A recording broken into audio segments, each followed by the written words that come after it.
Hey, good morning, good afternoon, good evening, whenever you're watching. This is Kenny with the Yak with Mac, and I can't wait to talk about some leadership today. My favorite topics is just leadership, right? So we welcome you back. We're going to jump into emotional intelligence today, but first, it is time for me to give my couple of reminders, right? Number one, are you taking at least 10 minutes a day? Hopefully you're taking more than that, but 10 minutes a day to improve yourself, to continue to work on yourself. Are you listening to a podcast? You're reading a book? You're watching a video, something that's going to help you get better. I always plug Percipio. That to me is the number one go-to source. Just great stuff all the time on Percipio that can help you in any facet of leadership. Second thing, my other reminder is, are you going to Leader Ready? Liz and her great team, they're waiting for you. Are you registered for Leader Ready? Have you attended that? If you have attended, have you done some of the post work around that? Hopefully you have. It is a great, great course. Again, I promise you'll be better at the end than you were when you walked in. You'll be a better leader. You'll have more things in your head that you can go back and really, really talk about. Okay, so we're going to continue to seek to inspire you and encourage you so that you can be better influencers for your people, for folks in your store or folks in your district. Okay, I'm going to do another segment right now of retire the cliche. Here's another cliche that we can go ahead and retire. It's not a bad one at all. And it's the cliche that says thinking outside the box. Not bad, right? I know I've been guilty of saying that a lot. Hey, let's think outside the box. Well, start to think about what really is that box. and the opposite is, hey, let's think inside the box. Let's just stay within our parameters and let's just do our jobs. Well, that's okay. But leaders, you want to be great, right? You don't want to just be good. And so I think there should not be a box. Let's go ahead and retire that, and let's just specifically say we are going to be innovative. We're going to continually come up with new ways, new ideas that we can serve our customers better. We're going to come up with new ways and ideas that we can run our stores better, new ways and ideas that we can train our people better, new ways and ideas that we could be better leaders.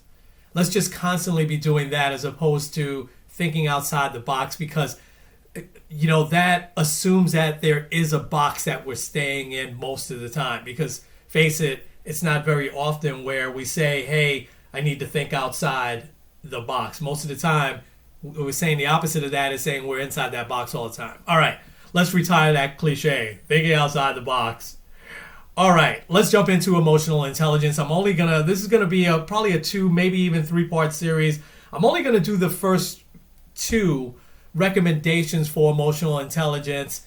And I want to say right off the bat, this is inspired from an article from the Harvard Business Review, but this is also inspired from the K-Mac Review because I've been studying emotional intelligence for a long time, and that's been kind of a corporate buzzword or buzzwords for the last several years or so. What is emotional intelligence? Well, it is exactly what it says. It's awareness around yourself, around your people, being able to read emotions. You see, we don't work with robots. We work with humans, and humans have emotions, and so do you as a leader. You're not a robot either. And so when you get to a point, though, that you're very, very aware of what your emotions are, and you become even more aware of your team's emotions and what they're feeling, you start to really put it together. There are some studies that say that emotional intelligence is twice as important as technical skills. Let me say that again.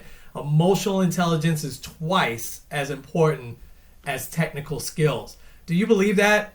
I certainly do. Listen, no shade on anyone that has a lot of great technical skills. All love for that. We need that. But you need to combine both. Remember a few weeks ago I talked about transactional leadership and transformational leadership. Neither one is a bad thing. In fact, both are great things. You need both to be a great leader these days. But you got to keep the technical skills in perspective. They are what they are. They're technical skills. There's no emotion behind that. Either you know it or you don't. Either the numbers are there or they're not. Either you can do a spreadsheet or you can't. You can always learn how to do spreadsheets better, PowerPoints better, things like that. But those are technical skills. Those aren't things that have feelings. You're dealing 99% of your time with human beings, whether those are your people that work in your store or in your district or your customers. So it is so important that you transcend kind of the transactional manager. You transcend beyond that and become that transformational leader that also has those other skills that nobody could stop you, I guarantee you. So emotional intelligence, a lot of people say that is right now, these days, the number one quality that great leaders should have. I don't say number one stuff very often, but I happen to agree with that. So let's talk a little bit about it. So the first element of emotional intelligence is self-awareness. Leaders, do you know who you are? Do you know who you are really? Do you know the type of leader you are? And how do you get to do that?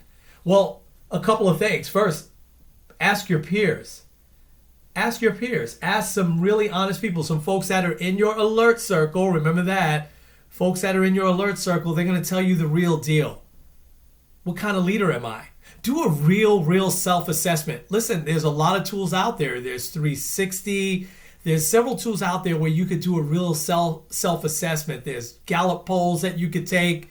There's a lot of things. If you have any questions about that, hit me up and I'll be glad to show you some of the tools if you really want to do a deep self-assessment of yourself. There's DISC. There's a lot of different things. But you've got to be really aware of the leader that you are and where you're at right now and where you need to go to improve. So ask a lot of people. Here's another thing that I think is great for self-awareness. There's two other things, but here's one. You got to be able to laugh at yourself. Don't take yourself too seriously. It ain't all about you, right? Because here's the thing I realized a long time ago, man. The world's going to rotate without me, whether I'm here or not, right? So, but you play an important role, but it's okay to laugh at yourself. I make fun of myself all the time. I know what some of my deficiencies are, and I learn more of what my deficiencies are every single day, and I have no problem laughing about that. That's a big part of self-awareness, being able to say, oh man, did I screw that one up, So be able to laugh at yourself. Have great self-awareness by being able to laugh at yourself. So take a self-assessment, laugh at yourself, and here's the third one. Have a lot of confidence in yourself. So while you can laugh at those deficiencies, just because you laughing don't mean you ain't going to work on them, right? But if you also don't exude confidence, what's your team going to think, right? You're leading that team. If you don't exude confidence when you're talking to a customer, what's that customer going to think? Okay, so you've got to have a lot of confidence in yourself, knowing that you're going to make a lot of mistakes every single day. Raise both my hands. I know I do. So, but still, I have a lot of confidence in my ability. I know the things that I do extremely well, and I know the things that I have to continue to work on. That, folks, is really self-awareness. So self-awareness. Take an assessment. You can ask people, or you can take a formal assessment. Know yourself inside and out. Know the type of leader you are now and the type of leader you want to be. Second thing is laugh at yourself. Laugh at yourself. It's okay.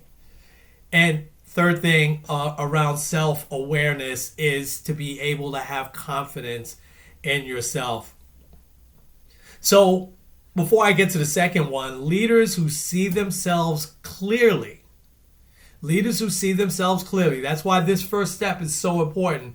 Leaders who see themselves clearly, you probably know what I'm going to say next. They see their people clearly. They see the company clearly. And they see where they fit in within their store, within their district, and within the company clearly. When you know yourself, your awareness is that you're going to know those other things.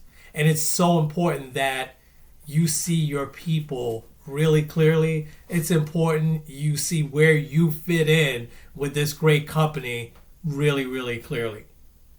Okay, you don't want to just fit in though. You want to stand out. That's why we're talking about this. All right, let's talk a little bit about self-regulation. This is the second component of emotional intelligence, self-regulation and self-control. So what does that really mean? That means you are thoughtful. When you can control yourself, that means that you are constantly thinking about what you're going to say next. And that means you have this quality that I know a lot of people that have, and I've had to work hard at it because I always knew I could be a little funny. I always knew I could be a little bit clever. Always knew I could, be sarcastic. So I've had to, over the years, learn to really control that and really control what I say by thinking first. So leaders, some of you have heard me say this before. What do you think is faster, your thinking speed or your speaking speed? Yeah, if you said speaking speed, you're absolutely right. Your speaking speed is always going to be faster than your thinking speed, right? Your speaking speed is always going to be here. Your thinking speed generally is going to be around here.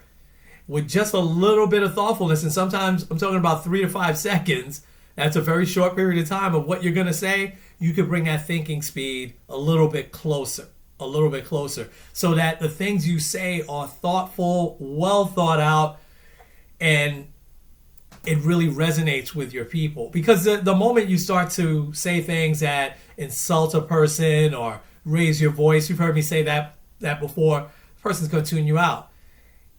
All they heard is that you raised your voice. All they heard is that you called them dumb or something like that. Nobody would ever do that. So thinking speed and speaking speed, part of thoughtfulness. So thoughtfulness is the first thing when it comes to self-control. People that have a lot of self-control, this is the second point under self-control. People that self-regulate and have good self-control, they are comfortable with chaos. And folks, people look to leaders that are comfortable with chaos when things are going on all around them, and that leader is calm, is cool, is still thinking things through before they speak. That is a leader that people want to work for. They feel safe working for a leader like that, and safety is very important. I'll share this really, really quick. I'll never forget, I know it was iPhone weekend this past weekend. I'll never forget, we had an iPhone weekend that was great in terms of the amount of customers we had coming in. It wasn't great in terms of the stability of our systems. And our systems went down.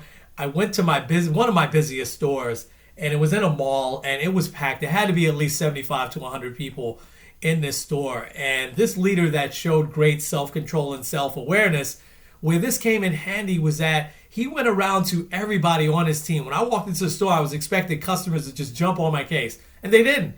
Because this leader had went around to every single customer, explained the situation to them, told them about how long it would be as they were waiting, let their team know the same thing, and was right out front and just thoughtfully telling people that were angry at first, but the way he spoke to them in that calming effect and gave them exactly what was going to happen, it just calmed the waters, right? It was chaos. It could have been a lot more chaos.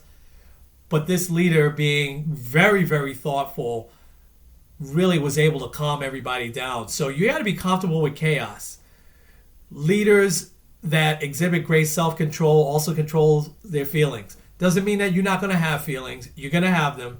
But that all only means that you keep some of those to yourself for the time being. That's why those alert circles are important, so that you can talk to other people about those feelings that you have. But a leader is in control of their feelings all the time if they have great self-control and self-regulation. A leader with great self-control and great self-regulation does not panic. Never panics. And guess what? When they don't panic, their store doesn't panic. When a district manager doesn't panic, their district doesn't panic, right? So it's steady, steady, steady. So thinking about the three things under self-control and self-regulation, thoughtfulness is the first one. Thinking speed and speaking speed is the second. Being comfortable with chaos is the third. Let me share this story as we wrap up this first one on emotional intelligence. There was several years ago where I didn't like the leader that I had become. I had become a leader that started to panic. I had become a leader that started to threaten people, that started to say, hey, get the job done. That's it. Just get the job done. And that was relatively late in my leadership career. Not sure. There were a lot of different pressures going on at the time. I'm not blaming anybody but me, but I also became an excuse guy. I would tell my bosses excuse after excuse after excuse. So I didn't like the leader that I had become. So what I did, I put my money where my mouth was. I went back and got some more leadership training outside of the company. Inside the company, it was great leadership training, but I went outside the company and got some more so that I could become better and go back to doing the things that I'm talking about now. And I had my last couple of years as a DM were enormously successful.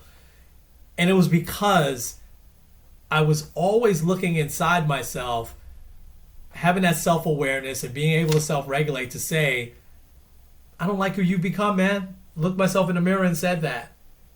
Leaders, are you doing that? Are you looking yourself in the mirror and asking yourself, what kind of leader do I want to be? How are my people perceiving me right now? I need to find all that out. All right, we're going to go ahead and wrap up, leaders. I want to thank you for watching. And so we will dive into, there's three more components of emotional intelligence. We will dive into those next week. For now, this is Kenny with the Yak with Mac. We will talk to you next week.